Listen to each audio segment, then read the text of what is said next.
As duas profecias são Malaquias e Nostradamus. Bem-vindos ao Sabedoria Sagrada. Hoje mergulharemos em um tema que desperta curiosidade, fascínio e até certo temor. As profecias que falam sobre o destino da Igreja Católica e, mais especificamente, sobre o Papa Francisco. Duas previsões, em particular, têm ecoado através dos séculos: a profecia de São Malaquias e as visões enigmáticas de Nostradamus. Será que essas palavras antigas realmente preveem o futuro? Ou são apenas ecos de uma imaginação fervorosa? Prepare-se para uma jornada profunda, onde história, mistério e espiritualidade se encontram. Profecias sempre fascinaram a humanidade. Elas prometem vislumbres do futuro, mas também carregam ambiguidades que desafiam nossa compreensão. No caso da Igreja Católica, uma instituição que atravessa 2000 anos, as profecias muitas vezes giram em torno de seu líder máximo, o Papa. Hoje, exploraremos duas das mais famosas previsões que, segundo alguns, apontam para eventos catastróficos envolvendo o Papa Francisco e o destino de Roma.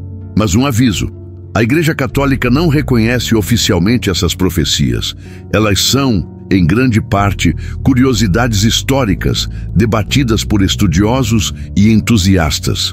Ainda assim, sua influência cultural é inegável. Nosso roteiro será dividido em 3 partes. Primeiro, vamos desvendar a profecia de São Malaquias, uma lista misteriosa de 112 papas que culminaria no fim dos tempos. Depois, exploraremos as quadras de Nostradamus, o vidente francês, cujas palavras ainda intrigam o mundo.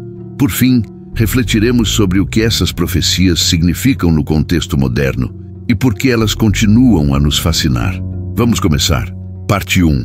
A profecia de São Malaquias. No século XII, um arcebispo irlandês chamado Malaquias de Armagh teria recebido uma visão divina.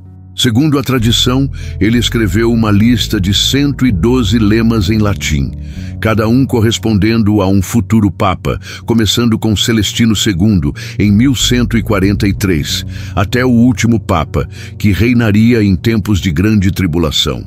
Essa é a chamada Profecia dos Papas, uma das mais controversas da história cristã. A profecia é composta por frases curtas e crípticas, como luz no céu ou da meia-lua. Cada lema supostamente descreve um papa ou seu pontificado, seja por características pessoais, eventos de seu reinado ou símbolos associados a ele. Por exemplo, o lema Pastor Angélico foi associado ao Papa Pio XII, visto como um líder espiritual em tempos de guerra. Mas o que torna essa profecia tão intrigante é seu final. O último Papa, o 112º, que muitos acreditam ser o Papa Francisco. O lema atribuído ao 112º Papa é: durante a última perseguição à Santa Igreja Romana, ele reinará. Após esse Papa, a profecia menciona um misterioso Pedro o Romano, descrito assim: Pedro, o Romano, que apacentará suas ovelhas em muitas tribulações. E quando estas coisas terminarem, a cidade das 7 colinas será destruída, e o juízo final virá. A cidade das 7 colinas é, claro, Roma, o coração da Igreja Católica. Se o Papa Francisco é realmente o 112º Papa da lista, isso significa que estamos vivendo o último capítulo dessa profecia? Para responder, precisamos mergulhar na história da profecia e em sua autenticidade. Malaquias nasceu em 1094, na Irlanda, e foi um reformador da Igreja em uma era de corrupção e divisões. Conhecido por seus dons espirituais, ele teria recebido visões e realizado milagres. Segundo a lenda, durante uma viagem a Roma, em 1139, Malaquias teve uma visão dos futuros papas e escreveu a lista de lemas. Ele entregou o manuscrito ao Papa Inocêncio II, que o guardou nos arquivos do Vaticano. Mas aqui começa o mistério. O documento só reapareceu em 1595, quando foi publicado por um monge beneditino chamado Arnold de Wion. A redescoberta da profecia, quase 400 anos após a morte de Malaquias, levanta suspeitas. Muitos estudiosos acreditam que a lista foi forjada no século XVI, possivelmente para influenciar a eleição papal de 1590. Curiosamente, os lemas anteriores a 1590 são muito precisos, enquanto os posteriores tornam-se vagos e ambíguos. Isso sugere que alguém pode ter escrito a profecia retrospectivamente, adaptando os lemas aos papas já conhecidos até aquele momento. Por exemplo, o lema da castidade da cidade foi associado ao Papa Urbano VII, que reinou por apenas 13 dias em 1590. A conexão é clara. Seu nome era Urbano e ele era conhecido por sua piedade. Já os lemas mais recentes, como Flor das Flores, associado ao Papa Paulo VI, são mais genéricos e podem ser interpretados de várias formas. Isso alimenta o ceticismo sobre a autenticidade da profecia. Agora, vamos ao Papa Francisco. Ele é realmente o 112º Papa? A contagem depende de como interpretamos a lista, já que alguns papas foram excluídos ou incluídos de forma controversa. O lema, durante a última perseguição, sugere um pontificado marcado por dificuldades extremas para a Igreja. E, de fato, o Papa Francisco enfrentou desafios significativos: escândalos de abuso, divisões internas e críticas de setores conservadores. Mas isso é suficiente para confirmar a profecia? Ou estamos apenas vendo o que queremos ver? Outro ponto intrigante é Pedro, o Romano. O Papa Francisco não é romano. Ele é argentino, de origem italiana. No entanto, alguns apontam que seu nome papal, Francisco, é inspirado em São Francisco de Assis, um italiano, e que seu papel como líder universal da Igreja o conecta simbolicamente a Roma. Além disso, o nome Pedro pode ser uma metáfora para o papel de qualquer papa, já que São Pedro foi o primeiro bispo de Roma. A destruição de Roma e o juízo final, mencionados na profecia, são, sem dúvida, o que mais assusta. Mas devemos lembrar que profecias apocalípticas são comuns na história cristã. Elas refletem os medos e esperanças de sua época. Ainda assim, a profecia de São Malaquias continua a intrigar, especialmente porque o Papa Francisco, aos 88 anos, é um dos papas mais idosos da história recente. O que acontecerá após seu pontificado? Vamos agora para a segunda profecia, parte 2, as previsões de Nostradamus. No século XVI, um médico e astrólogo francês chamado Michel de Nostredame, mais conhecido como Nostradamus, escreveu um livro que mudaria a história, Les Prophéties. Publicado em 1555, o livro contém 942 quadras poéticas, escritas em linguagem simbólica, que supostamente prevêem eventos futuros. Entre essas previsões, há uma que muitos associam ao Papa Francisco e ao futuro da Igreja Católica. A quadra mais citada é a seguinte: com a morte de um pontífice muito velho, um romano de boa idade será eleito. Dirão dele que enfraquece sua sede, mas por muito tempo reinará com atividade mordaz. Vamos dissecar essa passagem e entender por que ela é tão debatida. Primeiro, a menção a um pontífice muito velho.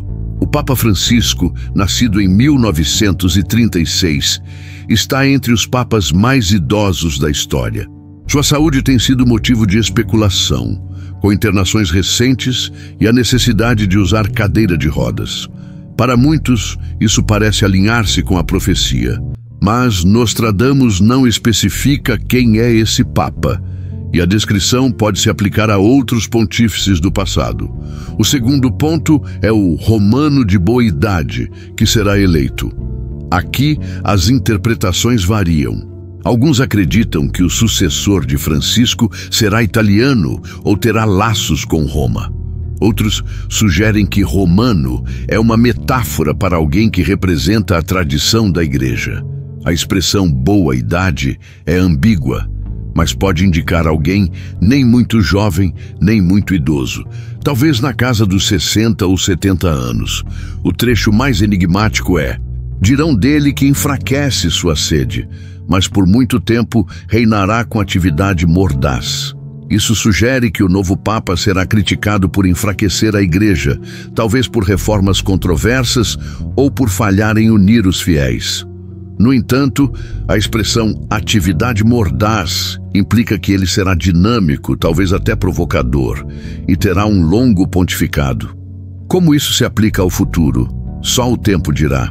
Para entender essa quadra, precisamos conhecer Nostradamus. Ele viveu em uma era de guerras religiosas e peste, e suas profecias refletem o caos de seu tempo.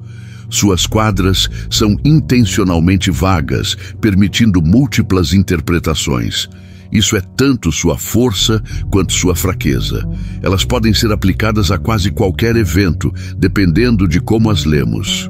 Nostradamus é famoso por previsões que, retrospectivamente, parecem acertar. Por exemplo, alguns associam suas quadras à Revolução Francesa, à ascensão de Hitler e até aos ataques de 11 de setembro. Mas os estudiosos apontam que essas conexões são subjetivas. As quadras são como espelhos, refletem o que queremos ver. No caso da Igreja Católica, a quadra sobre o Papa Idoso é particularmente intrigante porque se alinha com a profecia de São Malaquias. Ambas falam de um momento de crise para a Igreja, com um Papa no centro dos eventos. Mas como São Malaquias, as previsões de Nostradamus não são reconhecidas pela Igreja. Elas pertencem ao reino da especulação, não da doutrina. Se a quadra de Nostradamus se refere ao Papa Francisco, o que podemos esperar? A morte de um Papa idoso é inevitável, mas a eleição de um sucessor que enfraquece sua sede sugere um pontificado turbulento. Talvez um Papa reformista, como Francisco, ou alguém que enfrente resistência por suas decisões. A história da Igreja está cheia de momentos assim. O que une São Malaquias e Nostradamus é a ideia de que a Igreja Católica está se aproximando de um ponto de virada. Mas será que essas profecias são realmente visões do futuro ou apenas histórias que criamos para dar sentido ao caos? Parte 3. Reflexão e conclusão. As profecias de São Malaquias e Nostradamus nos desafiam a pensar sobre o futuro, mas também sobre o presente. Elas nos lembram que a Igreja Católica, como qualquer instituição humana, enfrenta crises e transformações.